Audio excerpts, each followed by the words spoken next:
Hello' viewers, কি খবৰ আপোনালোকৰ? আশা কৰোঁ আপোনালোক সকলো ভালে আছে। আজি মই পুৰা ৰাতিপুৱাই ভ্লগ ষ্টাৰ্ট কৰি দিছোঁ আৰু এতিয়া চোতাল সাৰি আছোঁ।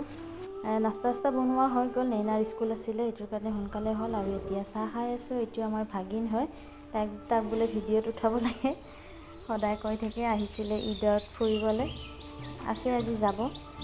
আৰু এতিয়া বতৰ খুব ধুনীয়া কৰিছে, ৰ'দো দিয়া নাই। আৰু বাৰীত আহিলোঁ, সৰু সৰু কণ বিলাহী ছিঙিছোঁ, মাছৰ লগত বনাম। আজি মাছৰ ৰেচিপি দিম, ছজনা মাছ বনাম আৰু ডাঠা শাক ছিঙি আছোঁ, ডাঠা শাক ভাজিম।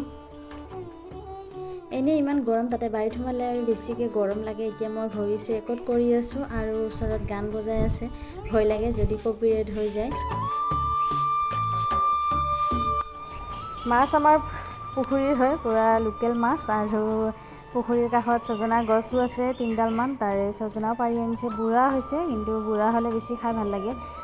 কোমলীয়া হ'লে মই খাই ভাল নাপাওঁ, কিন্তু আমাৰ এখেতে বহুত ভাল পায়।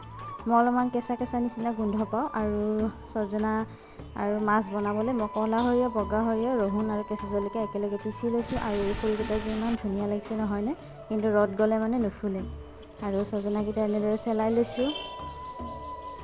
আৰু টিকলিটো গা পা ধুৱাই লৈছোঁ, তাই ধুনীয়াকৈ শুই আছে। আজিকালি গৰম দিন অহাৰ পৰা আগবেলাও একবাৰ শুৱে আৰু পিছবেলাও একবাৰ শুৱে। আৰু মোৰ এইখিনি গোটেইখিনি চেলোৱা হৈ গ'ল, শাকখিনিও কুটা হৈ গ'ল। আৰু এইকেইটা হৈছে মাছৰ কণী, মাছৰ পেটু, অলপ মাছ হৈছে, কণী হৈছিলে চৰি। আৰু আলু, এইফালে শাক কুটি থৈছোঁ, পিঁয়াজ, গোটেইখিনি এটাত ৰেডি কৰি লৈছোঁ।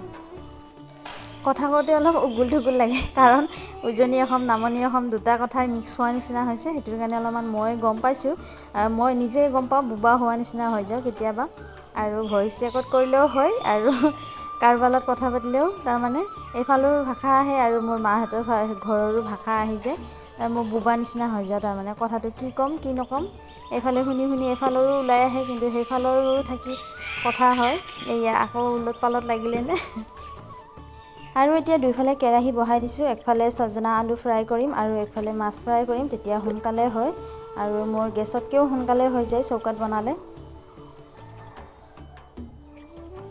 তেল গৰম হোৱাত ছজনা আলুখিনি দিছোঁ, অলপ ফ্ৰাই কৰি ল'ম, কাৰণ ডাঙৰ ডাঙৰকৈ কুটিছোঁ যে, ফ্ৰাই কৰিলে ভাল লাগে। ফ্ৰাই নকৰাকৈও বনাব পাৰে, কিন্তু ফ্ৰাই কৰি ল'লে অলপ ভাল লাগে। আৰু এইফালে মাছ ফ্ৰাই কৰি আছোঁ।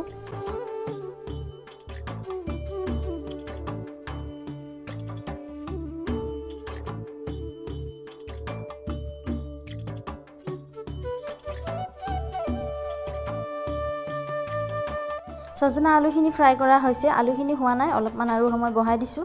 আৰু ছজনাখিনি হৈ গ'ল, আৰু এতিয়া আলুখিনিও হ'ল। আৰু একেটা তেলতে মই পিঁয়াজখিনি দি দিছোঁ। ছজনা, আলু আৰু মাছখিনি, মাছৰ আঞ্জাখিনি বহাই দিম। পিঁয়াজখিনি ৰঙচুৱা হোৱাত আৰু বিলাহী, সৰু সৰুকৈ এটা বিলাহী কুটি থৈ দিছিলোঁ, তাকো পিঁয়াজখিনিতে দিছোঁ। আৰু সৰিয়হ পিচাখিনিত নিমখ, হালধি আৰু জিৰাৰ গুড়া দিছোঁ। আৰু এতিয়া অলপ সময় লৰাই পানী দি দিম। যিটো বাতিত মই সৰিয়হ আৰু মছলাখিনি থৈছিলোঁ, সেইটো বাতিতে অলপমান পানী দি দিওঁ। আৰু উতল অহাত ছজনাখিনি দি দিছোঁ। আৰু এতিয়া ভালদৰে লৰাই অলপ পানী দি দিম। যেতিয়া উতল আহিব, তেতিয়া মই মাছখিনি দি দিম।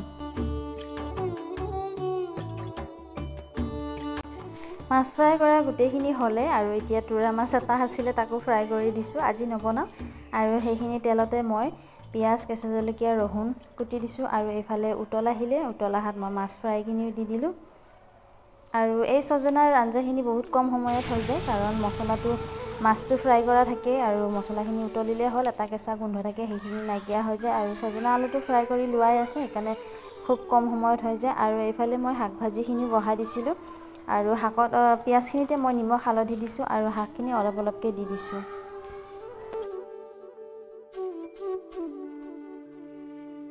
শাকখিনি ভালদৰে লৰাই মাছৰ মাথাখিনিও দি দিছোঁ।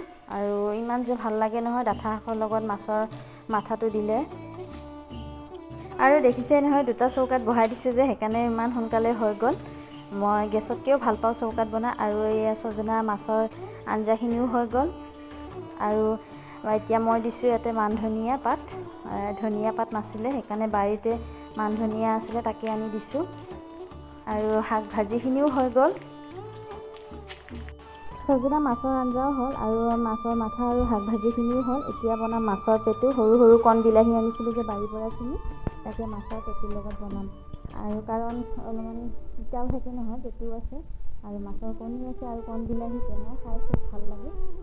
মাছৰ লগত জোল কৰিলেও খাই খুব ভাল লাগে। আৰু এতিয়া মই দি দিলোঁ কণ বিলাহীখিনি, পিঁয়াজ বেছি ৰঙচুৱা হ'ব নিদিলোঁ, কাৰণ অলপমান পিঁয়াজ নিচিনা খালে মানে অলপ দাঁতত লাগিলে ভাল লাগে, সেইটো কাৰণে বেছি ৰঙচুৱা হ'ব নিদিলোঁ। আৰু হৈ গ'ল, ভাত আঞ্জা বনাওঁতে ইমান যে গৰম লাগি গ'ল নহয়। ফ্ৰিজত অলপ দৈ আছিলে, তাকে খাই লওঁ। আৰু আমাৰ টিকলিটোৰ উৎপাত। নেনাও স্কুলৰ পৰা আহি পালে, আৰু গৰমত একদম মুখ চুখ শুকাই যোৱা নিচিনা হৈ যায়। জোতা মোজা পিন্ধি গাড়ীত অহা যোৱা কৰে, ৰাতিপুৱা 7টাতে যায়, আহোঁতে 2টা বাজে। আৰু মোৰ ভাতখিনিও হ'ল। আজি অলপমান সোনকালে ছুটি দিছে, 12টা নাবাজোতে আহি পাইছে। আৰু মোৰ ভাত আঞ্জাও হৈ গ'ল। এইফালে হৈ গ'ল মাছ ছজনাৰ জোল, আৰু মাছৰ মাথা শাক ভাজি, আৰু মাছৰ কণী পেটু, মানে গোটেইখিনি আৰু। লোভ লাগিছেনে নাই বাৰু আঞ্জাটো দেখি?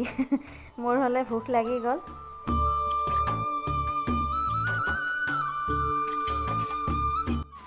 ৰন্ধা বঢ়া হৈ গ'ল, আৰু ইমান যে গৰম লাগিছে।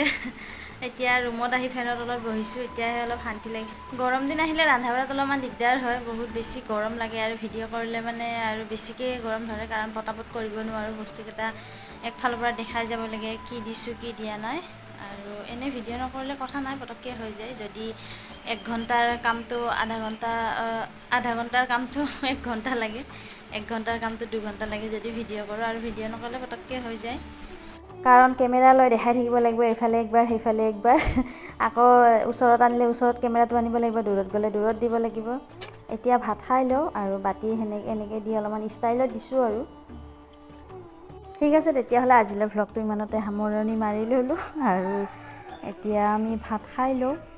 আৰু ভিডিঅ'টো চাই ভাল পালে লাইক, কমেণ্ট, শ্বেয়াৰ, ছাবস্ক্ৰাইব কৰি দিব, আৰু কমেণ্ট কৰিব, কমেণ্ট দিলে ভাল লাগে।